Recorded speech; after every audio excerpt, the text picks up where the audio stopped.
Hello, Anthony. Welcome to the Healed and Cash Flowing podcast show. How are you? Good. Hi, Kat. I'm excited to be here. I love doing these sort of things because one, I know you a little bit already, and the fact that you trust me enough to come on and talk to your audience and talk to you is special. So happy to be here. Thank you so much for being here. So, for those that don't know you, that are living under a rock, can you tell us a little about who you are and what you do? Yeah. So at my core, I'm a hypnotist. That's how I facilitate change with people, and that's kind of the shtick that I've been going with on, especially on social media. And I say Yeah, shtick, but I don't want to dilute the power of hypnosis when I say that. yeah, But I'm sure we'll get into a little bit of my story in a moment. But hypnosis changed my life, and it convinced me that it's a real effective process that facilitates transformation very quickly. And so I've dedicated basically the last decade of my life to researching it, to practicing it, to, building a business. And now ultimately my goal is to make hypnosis as accessible and as affordable as possible to the masses. yeah. I can definitely attest to that. You're definitely doing that, and I'm grateful that you are. So, when you say that hypnosis changed your life, can you take us back to how did you find it and how did it help you? Yeah, so I was very literally fat, suicidal, and broke. I Wow. was over 330 pounds, had negative $400 in my bank account, and routinely had, unfortunately, suicidal ideations. I'd drive my car down the road and I'd have my seatbelt off, close my eyes, I'd take my hands off the steering wheel, like hoping I would hit something. Now, thankfully, I never did. Now looking back, I believe it was divine intervention and God reminding me that, this isn't what life is supposed to be like. And so I say that because, I wasn't suicidal or depressed because I was fat. I wasn't suicidal because I was broke. It was because I knew what I had to do to not be those things. But it was like this invisible force every single day would hold me back from just even taking the simplest action that I knew was necessary to be more successful and to achieve the goals that I wanted. And so that's when I realized that invisible force was my own subconscious mind. It's that operating system, it's those beliefs and those fears that are holding us back. And once I asked myself the question, well, how do I actually change those subconscious programs and influences? That led me on this journey to discovering hypnosis, which once I was able to use hypnosis to change what was going on subconsciously, I lost almost 100 pounds in 6 months. I had fear of flying, I had health anxiety. Those were totally gone after using hypnosis. I started making more money than ever, built and sold my last business that I had, blew up on social media at over 1 million followers. Everything I have in my life now has been because I used hypnosis to upgrade my subconscious operating system, or what you might classify as like your mindset, which to me is, mindset is your set of mental programs. And that's really what makes up a person. That's what someone's identity is. It's their mindset. It's that subconscious operating system, like I said. And it's so good. You said so many juicy things that I love because that's it. We have programs, even though we're not officially a computer, we operate like a computer from the very beginning. We have been told or have seen and absorbed so many different things. And for better or for worse, that is, what happens. And then we operate automatically without even knowing. It's like when we get up in the morning, we do the same things without even thinking about it, like brushing our teeth. We don't even remember doing it, but we did it because Mhm. it's a program. Yeah. People, tend to shy away from the idea that we're a computer, and it's not that we're a computer. We are like a supercomputer. In fact, there's a reason why AI and, the Elon Musk of the world are trying to replicate the human brain and the human mind. It's because we are more powerful than the most powerful supercomputer that's man-made. We literally process terabytes of information in just a few seconds. And I think people, one, need to realize that they have so much more power and ability from a neurological perspective than they may have thought. And with that comes the ability to change and upgrade what's already there. And so this is where that whole model of programming comes in, where, the way I look at the human mind and the brain is kind of like a phone, right? Like we have our physical hardware, which is the physical phone, and then on the phone we have software, right? We have the operating system, if you will, right? So for people who have Apple iPhones, we always get these iOS updates. Those are operating system updates, and so our brain is the hardware and our operating system is what we classify as the mind, or more specifically, if you want to say the subconscious mind. Now, what do you install on the operating system? Well, you have apps. So you have different Yeah. apps on your phone that do different things. In the same way, we have different subconscious apps or programs, if you will, that do different things. So you have an app for tying your shoes. You have an app for brushing your teeth. You have an app also for, what you believe about yourself, different fears that you have running. And so what you can do is you can actually delete the unwanted or the programs that are not useful, and you can install new programs. You can install confidence. You can increase your self-worth. You can do all of these things that will then allow you to easily take the action and execute on the behavior that's necessary for you to achieve your goals. So this is where we get into a whole conversation of like practical manifestation, and that's what I'm a big advocate for, because to me, it's not about just like wishing and hoping and praying that $1 million falls into your lap or that you win the lottery, while sitting on Yeah. your couch. To me, it's like, what is your goal? And then who do you need to become to achieve that goal, and just start taking action towards it? Because that's success. Success is just information times action. And so, how do we make the action easier is really the question to be asked when we're doing this sort of transformational process. Yeah, for sure. And just a couple of things that I wanted to check back on is the apps that you can delete, but you cannot delete the apps if you don't know that they are there, that they were downloaded illegally, right? Like against our will, or even against our own knowledge. So that's what hypnosis allows you to do, is find those programs and apps that are running in the background.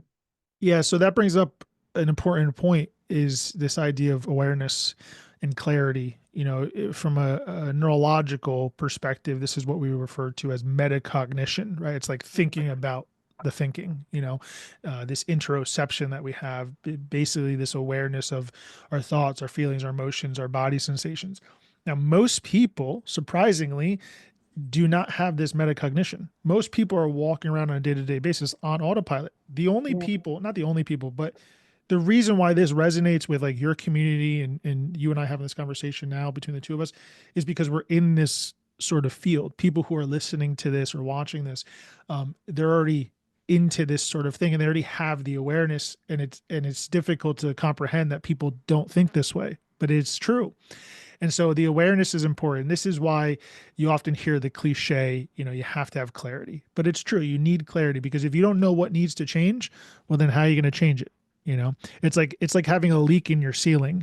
You can see that it's wet, you can feel that it's wet. There's a problem, but if you don't open up the ceiling and find where the leak is coming from, well, how are you going to fix it? And so Right. that's where hypnosis comes in. Hypnosis is both investigative, and it's also a process to actually change what you discover.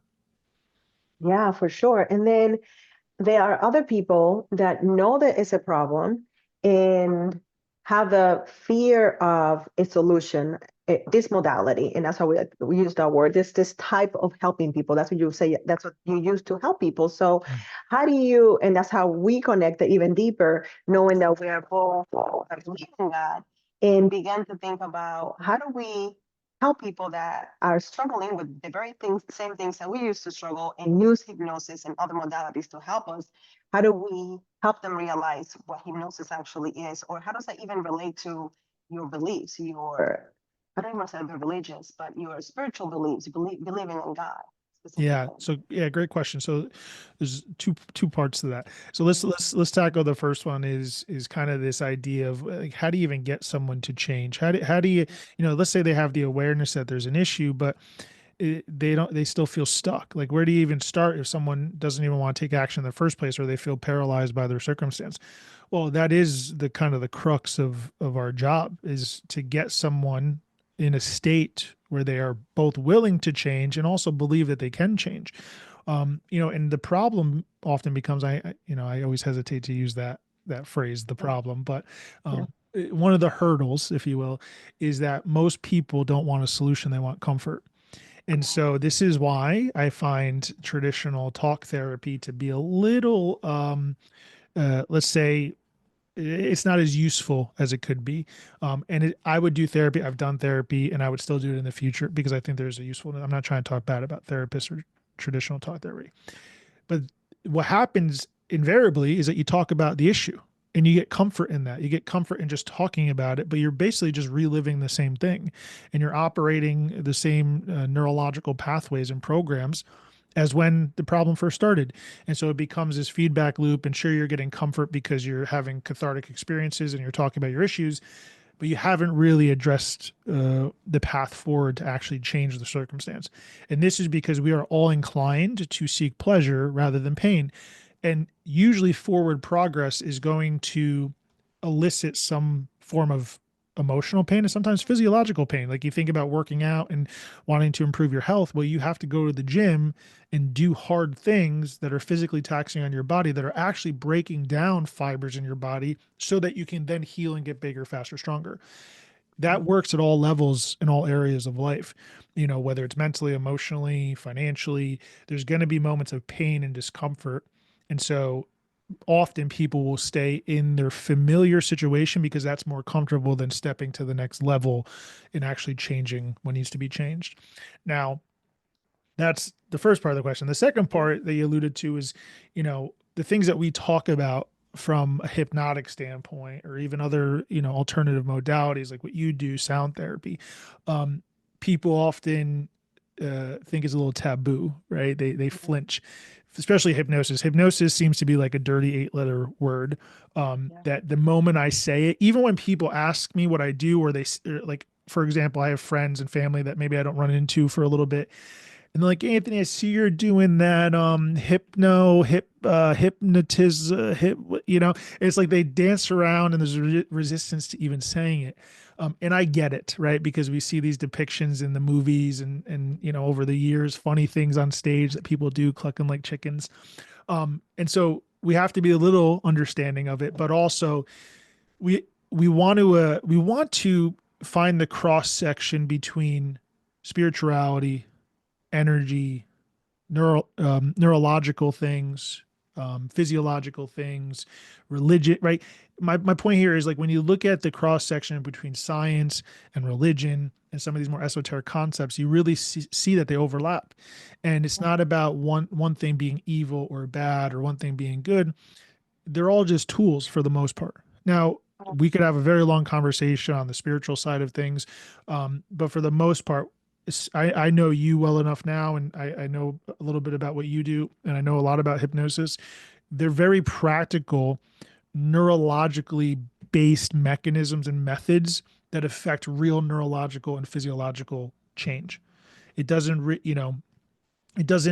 don't even really cross into the spiritual side of things when it comes to these processes. Sure, you can, but it's all in how you use it. The example I always give is like you could use a knife to, prepare a good meal for your family, or you could use a knife to harm yourself or to harm others. It's all in how you use it.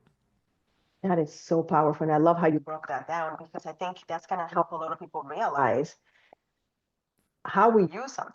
It's the crux of everything, right? Mhm. So if you're gonna work with a specialist, a facilitator, a practitioner, you're not gonna work with them if you don't trust them, right? So Mhm. if you know, and that's why it's so important to share with people what your beliefs are and what is the purpose of your being and doing, then they can make an informed decision. But if they're afraid of the modality itself, they're not gonna make that step. So understanding that it's a part of the whole process and that it makes sense for the body and the mind outside of spirituality or anything else, then you can separate and be like, okay, this is something that can help me or harm me. How I move forward, it's up to me to do the homework, find out who I choose to work with. It Mhm. sounds like me. Yeah, for sure. And something I equated to back to the kind of like this workout analogy is, you know, you go to the gym and use weights to strengthen your muscles, to strengthen your body, get bigger, faster, stronger. So why not use tools to strengthen your mind and your brain and your neurological pathways in your nervous system? That's what hypnosis is like going to the gym for your body. That's what we're doing for the mind. I'm very much a personal trainer of the mind more than just specifically a hypnotist or, and really what I like to refer to even like all modalities that operate in this way is like we're merchants of belief. We do have to Mm. change some beliefs, but mostly it's beliefs about self. I'm a devout Christian. People call me a Bible thumper. People call me a Jesus freak, and that's okay. I'm very proud of that. I was brought up Catholic, and now I'm more of a non-denominational Christian, and I have my own beliefs. Everything I do now is influenced by my study in the Bible and some of that ancient wisdom, well, most of that ancient wisdom that's in there is what I refer to as like these spiritual technologies. So people do need to know that. And I don't need people to be a Christian to work with me, but I need them to be tolerant of my belief systems, you know. And, you know, personally, I don't feel called just yet, I guess, to like preach Christianity or, you know, but I do use it because that's my model of the world. So, for example, if you went to Harvard, you would use what you learned in Harvard and you'd mention it. You'd say, oh, when I was in Harvard, or you would use that education. My Harvard is the Bible, right? Like that's, because it's given me so much spiritual context and there's so much mystery from an energetic spiritual side of things that was revealed to me in that study, that of course I'm going to use it to inform how I work on myself and work with people. Yeah, that makes so much sense. And that's why I think this conversation is so powerful because it's coming from someone that has that very strong basics. Mhm. And so in these modalities that I choose to study, because I have this very similar lens, I will never choose a modality that keeps me or makes me move away from that because it's not even within my DNA or desire to do that. So to be able to study and know that sound healing and hypnosis, that the and somatics as well. The Mhm. foundation of that is to help people. That's the foundation. Like every time I'm learning something else, it's like, and I'm learning the background, it's to help people. It's not to deter them or to move them away from anything else. It's just understanding that hypnosis and these modalities help your mind be stronger to you, for you to be healthier, body, mind, and soul, and understanding that they do go hand in hand, but they're separate and together, if that makes sense. Yeah, and to me, you know, let's say, you know, if there are people who are religious listening to this, and I shy away from the word religious and Yeah, religion. I think it's useful to have religion, to have tradition, to have ritual, to have to set practices. There is important. But recently, I would say over the past decade, there's been a movement away from religion and more towards relationship with God, with Jesus, whatever the, you know, whoever it is that you believe in. But I do think some religion is important. That's neither here nor there. But for me, it's all about attribution. You know, as a Christian, I don't attribute my power to myself. I do believe that God has given me power and authority. You know, it says it in the Bible that we have yeah, dominion yeah, over the earth and to subdue it. So we are meant to create. We're meant to step into our power and our authority, but it's only by the grace of God, as far as I'm yeah, concerned. So for me, when I do hypnosis, I'm not doing hypnosis necessarily to say, oh, I'm the guy that's hypnotizing somebody and it's all me, it's all my power, and you're going to only have your power. Yes, that is kind of the motto of how we verbalize these things, like, oh, step into your power, increase your self-belief. I think that's fine, but for me, my self-belief stems from what God has said about me, how he describes me, how the Bible describes me. So the confidence that I have is only because of the confidence that I have in God and my relationship with him. So to me, it's an attribution thing. yeah, Now obviously it's the tool that matters too, meaning like you can't just like do something bad and say, oh, I attribute that to God, right? Like there's been plenty of serial killers who said, oh, God spoke to me, and or their dog, you know, who was the son of Sam or whatever. So there is some discernment involved. Now, I'll say just one more piece on this to put a period on it is, you know, even the Bible specifically says that, and by the way, for any Christians listening to me, anybody listening to me, they should be testing what I say, either against scripture or even against, if I'm saying something scientific or neurological, test it against the science, right? Don't just take my word on it. But one of the things in the Bible to me that stands out is there's almost like a gray area for what's bad. There's a gray area for sin, if you will, meaning there are very clear lines like what you shouldn't do and what you should not do. yeah, But there's also verses in the Bible that refer to like if you're convicted that something is bad, then it's bad for you, right? correct. It, Yeah, it talks about a story of someone kind of convicting someone else about what they were eating. So there's certain things in the Bible that you can or can't eat. right. After Jesus came, all of the laws from the Old Testament were not obsolete, but there were certain things like it didn't matter what you Yeah, ate or didn't eat. But if you felt convicted that eating a certain food was bad for you, yeah, well, then that was a sin to eat it because you're something about your spirit, something about your discernment, your subconscious mind was telling you this is bad.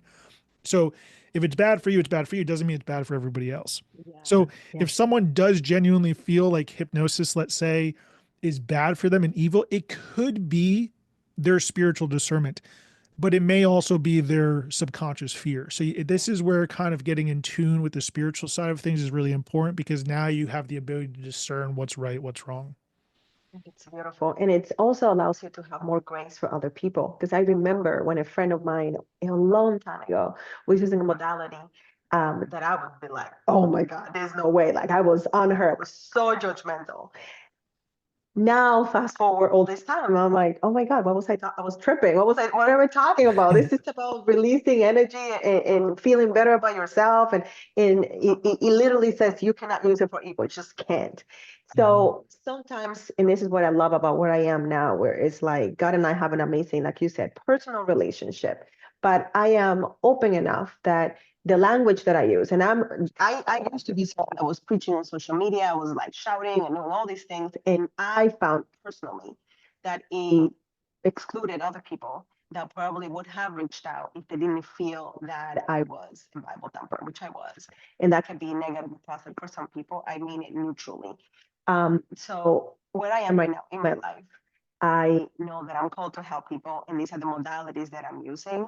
And I'm noticing that more people are coming over. More people are saying, hey, I'm interested in that before. So I had a larger platform where I was more active, but I didn't feel that I was as effective as I am now because I have more grace towards myself and towards others. And I think that's the beauty of using the discernment to know that this might work for me, but if it works for me for you, I'm happy for you.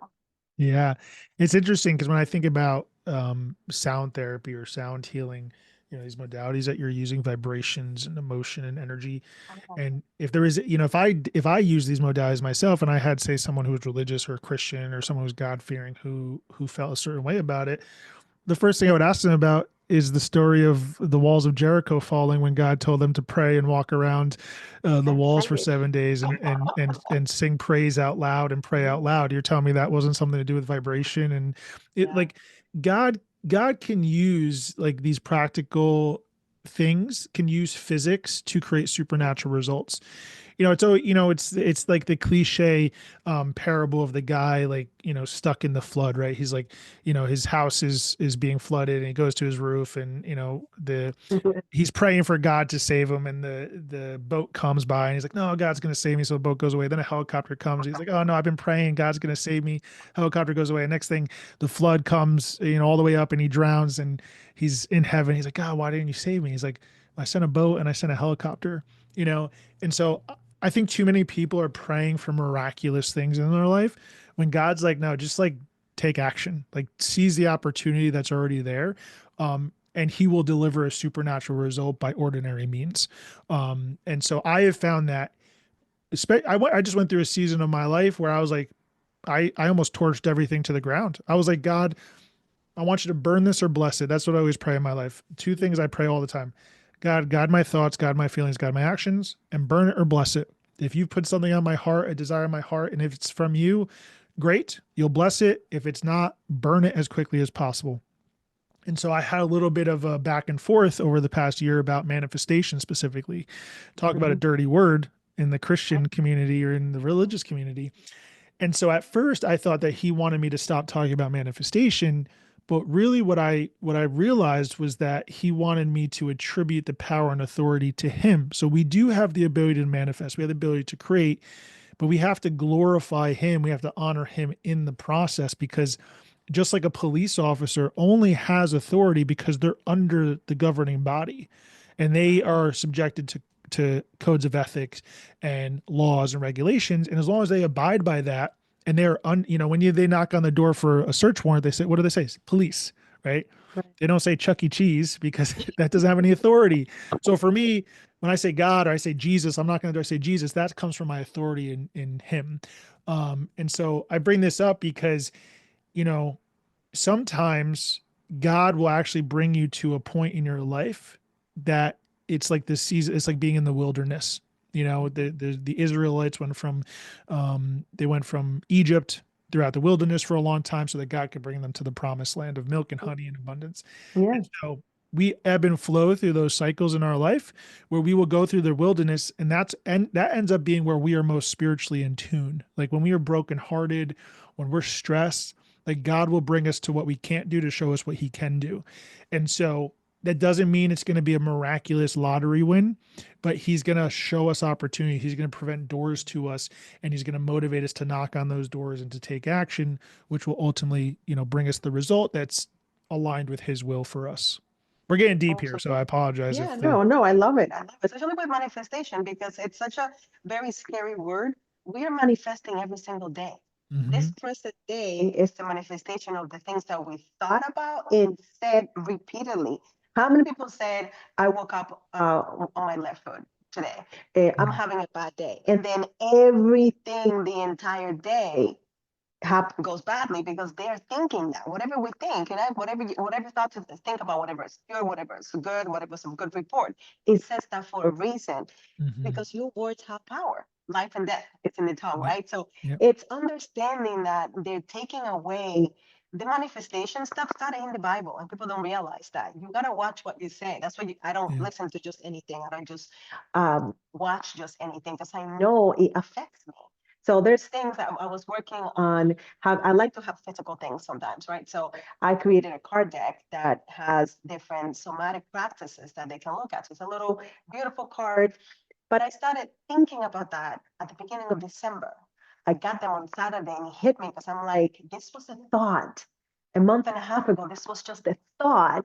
Yeah. And the manifestation is all the actions that I took to Mhm. take them from the thought to the physical. It's not that complicated Yeah. I or was say scary. people talk about law of attraction, but you can't spell attraction without action. Um, Oof. and the at the end of the day, I believe in the spiritual world as being as real as the physical world. As you and I can see each other and see the desks around us and the objects is as real as the spiritual world is. But for now, as long as we're in these human bodies, we are bound by time and space. It's a fact. And so one of the ways to affect time and space is to move about it, to take action. I can tell you that I've worked with very successful people, the most like the top 1% in the world. I've worked with these people, celebrities, athletes, and I'm not saying that to brag. I'm saying it because not one of them, even the most esoteric, woo woo, like hippie version of the person I've worked with, has ever said that their success just happened, right? Yeah, They've all pointed to the process and the duration and the strategy and the effort and the action they took. Now, what was the difference between them and someone who doesn't achieve that level of success? Well, they actually changed their mindset. They did a lot of these modalities. They did the hypnosis. They did the somatic exercises to align their mind with the action and the outcome that they wanted. And then it just felt easy to them. Sure, we still go through hard times. Days are difficult. I still have anxiety and fear. I'm not perfect, but it's the ability to use it, to move beyond it, to change it, transform it that allows you to be much more successful in a much more effortless way. for sure. And I definitely even this is why I'm doing this. Just like you, that modality helped you. Somatics helped me heal for so many things from growing up, from things that happened afterward, divorce, all these things. So I use it even to this day. I have a tough day. I'm gonna put some music in the background that is no words, just really great instruments that together just get my soul back. And I'm like, okay, we're good. Now we can go to bed. So are these things that sometimes we overcomplicate and listen to maybe how other people are using it or have an outdated information about it. So it's just keeping an open mind. That's how I think about it anyway. Keep an open mind, see who are you listening to? How are they using it? And actually listen. That's the other thing. Yeah. Sometimes people ask you questions, but they're not listening. They're coming with, you're saying something, they already have the response of what they want to say next. Well, and that's the thing too. That's how we operate because most of what we do, think, and feel and say on a daily basis is programmed into us.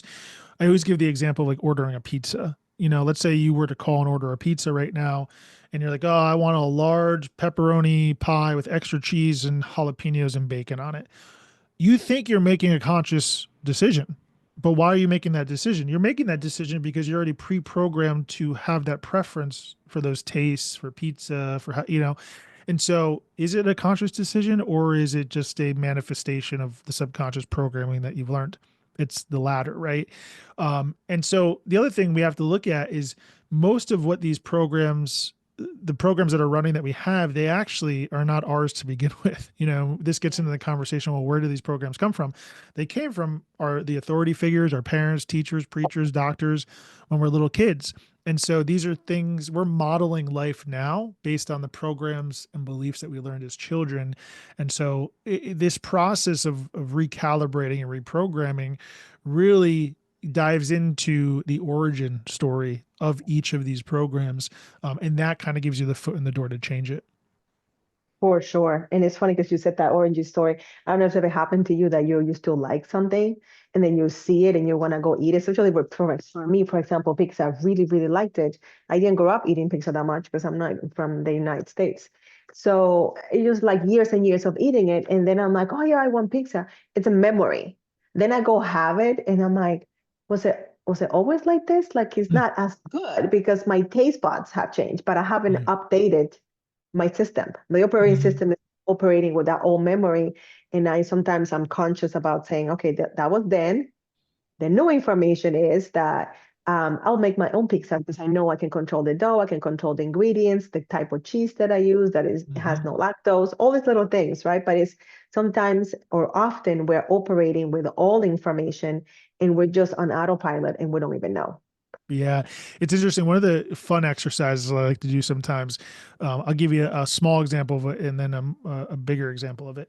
Well, let me give the bigger example first. It's sometimes I live in the same area that I grew up in, and so not everybody can do this, but I'll drive past places I haven't been to since I was a kid, and I'll just like stop outside of like my old grade school or whatever, and I'll just sit there and I'll meditate on what memories come up.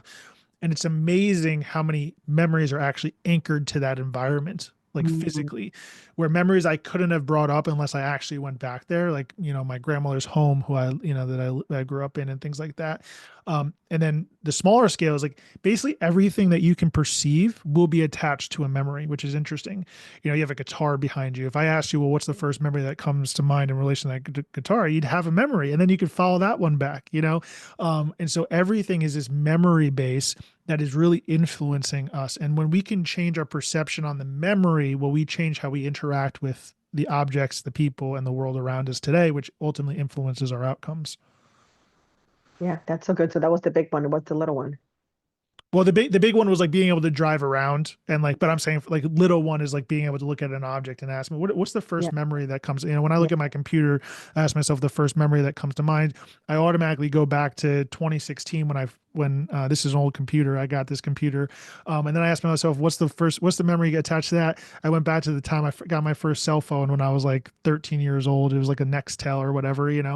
And I could keep going back, but these memories branch off into other memories. So it's this huge web of old data that's actually informing our behavior now, which is what dictates our outcomes.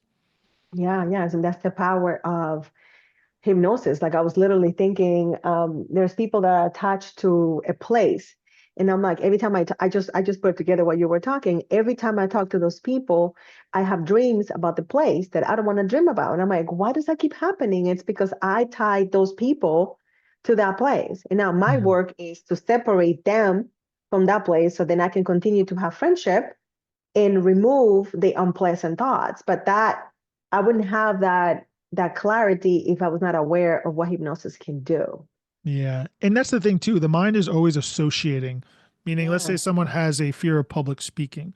Well, they associate public speaking with pain for some reason.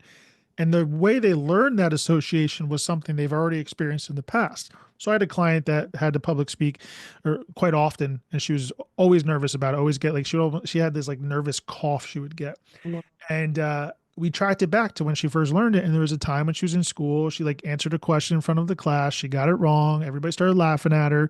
And so her Mm, little, 10-year-old brain learned, hey, you shouldn't put yourself out there. You shouldn't speak up. You shouldn't talk in public.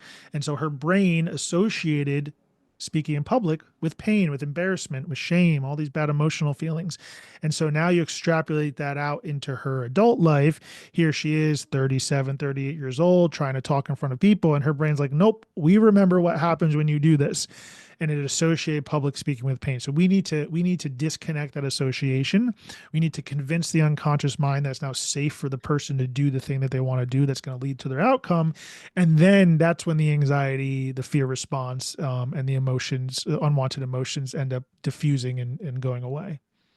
Yeah, especially because, as you said from the very beginning, the brain is looking for comfort. It's not looking to change because they want to keep us safe. It's almost like an overprotective parent, or if in a Mhm. relationship that someone is always trying to protect you, but they keep you caged and you're not able to express who you are. It's like, I know you want to keep me safe. I'm not little anymore. I'm not a classroom. It's having those conversations of, I get why you want to do this. However, I need the pain. It's like you said, working out. You're not going to build muscle if you don't break those things, and then you're able to grow, right? So it's the transformation is going through. That's the only way. That's the Yeah. only way it's going through the process. The way out is the way through. It's a stoic mentality. I think the book by what's his name, Roy Holiday, The Obstacle is the Way. Mhm. Great book that I would It's suggest people read. Yeah. It's amazing. I'm so excited that we got to have this conversation. I think you have helped a lot of people today with this amazing, candid conversation about what you believe. So thank you for going there. I Mhm. appreciate that. And I also love how you do it. It's not, I know people that follow you that are not probably don't share the same spiritual beliefs, but they still follow you because they're able to. And Mhm. in you helping so many people. So I appreciate that so very much. Do you have anything coming up right now that you're working on that you would like our audience to know? Yeah. So first of all, thank you for having me. I appreciate this. I always, when someone trusts me enough to speak in front of their audience and be in this on their platform, it means a lot for sure. The thing that I would encourage people or direct people to is I have a new hypnosis app. It's called Mind Mod, and it has all my extended exclusive audios on there. And we're constantly adding more. We're going to be doubling, if not tripling, the number of audios in the next probably 4 to 6 months here. And so it's a great way to reprogram your mind very quickly. Even if you don't know where to start, even if you don't know anything about hypnosis, you can kind of just plug me in your ears. And there's audios from general success to making more money to losing weight, to sleeping better, to quitting smoking is literally all on there. And all you have to do is, like I said, plug me into your ears, sit back, relax, and you'll reprogram your mind. So that's called Mind Mod. And people can get that right on the Apple store or the Google Play store. Beautiful. Yeah, I was thinking of the name because I do only Apple products, but yeah, Google Play for sure. We'll make sure to put both links on the blog post that goes with this episode. Where do you hang out the most on social media? What's your preferred platform? So it's TikTok mainly, but now we get this band stuff back and forth, and I've been trying to do more Instagram. So TikTok Yeah. or Instagram would be the best way to catch my content, and also to message me. I always encourage people to reach out. I don't, I have assistants that help me, but not with that. I'm always the guy. If you message me, you can be assured. Now sometimes you'll get an automated response because I do have like many chat set up, which for Yeah. business owners who know what that is, it's just a way to automate DMs and inquiries and whatnot. But for the most part, if you ask me a genuine question, I will respond either a text or a voice note. Yeah, I can totally attest to that. I'm like, he's responding. Like it's and you can tell when it's the person or an assistant. Their response is different. So I appreciate that your willingness to come on and to share, and always helpful. Like always, I remember even when Sandy, our mutual friend, was telling me about you. She's like, "Oh, can she come?" You're like, "Of course, sure." I was so glad that I was able to jump on. So I know you did not talk about it, but every Tuesday evening is a very special time because you are really giving back to many people come on to those calls and really get a lot of healing. Like last week's session was incredible. So how did those sessions come about? When did you start doing those? Yeah, so I've always wanted to make hypnosis as affordable and as accessible as possible. And so that's where kind of like putting as much out there in the form of content came to be. I was like, how do I actually help people at mass and not have to charge them for it? Now, of course, this is a business. Of course, I want to make Yeah. money. So I have multiple tiers of offers. I have everything I give away for free is everything I have, but it's how I package it is Yeah. how I value it and how I sell it. And so, for example, you can get free hypnosis audios on my TikTok, or you can pay for the packaging of my audios in my app. And yes, there are some longer audios and more specific audios on there. Now, you can pay for one-to-one with me, but I charge a lot of money, Or I have these free calls on Tuesdays, which for anybody that downloads the app, the first thing you see on the app is an image that tells you to go join the free community on School, and that gives you access to these calls. I just love the group format, and it also has the ability to help people individually, as you've seen personally, Kaz. Like when I have like a one-to-one intervention in front of everybody, it really helps the group, but it also specifically helps that person. It's just a format that I enjoy. And so, yeah, that's how that came to be. Cause I was like, how do I actually scale my impact? And that's where most business owners and coaches get, is like, how do I do more of what I'm doing without having to necessarily like put more effort into it? Meaning I can help 30 people at once, or I can help one person at once, you know? So that's kind of where that came from. Makes a difference. It's very powerful. So we'll Yeah. make sure to link to the community because it's really powerful. Yeah. Thank you so much. Thanks again for having me. Hopefully we could do it again. No, absolutely. It's been a pleasure. Again, thank you so much. Thanks, Kat. There you have it, guys. This was a powerful conversation, a very special to me because this community is it was very special to me. And many of you that follow me from my olden days when I was doing other things. So I also wanted to come alone, but I also did not want to drag you. I wanted to explain why it works for me, why I'm doing it, and why it's so perfectly aligned with my purpose, which is to help people. And the more people that I can help, the better. I am experiencing tremendous freedom of mind and space because I'm no longer dragging those traumas and experiences with me. I feel lighter. I have more compassion. I have more grace towards others, but especially towards myself. You can now help others if you don't love yourself. So this episode is very special to me because it's kind of like a background as to why I'm so passionate about what I'm doing and why the drastic change. So I am going to prescribe that you watch or listen to this at least twice. And then I want you to send me a message and let me know how it impacted you. If you feel the same, totally okay. But I just want to hear from you. If it changed anything about how you feel about it, there's a lot of resources that you can use for free and pay. Feel free to reach out. And as always, remember that I love you, that I'm rooting for you. I'm going to see you super duper soon.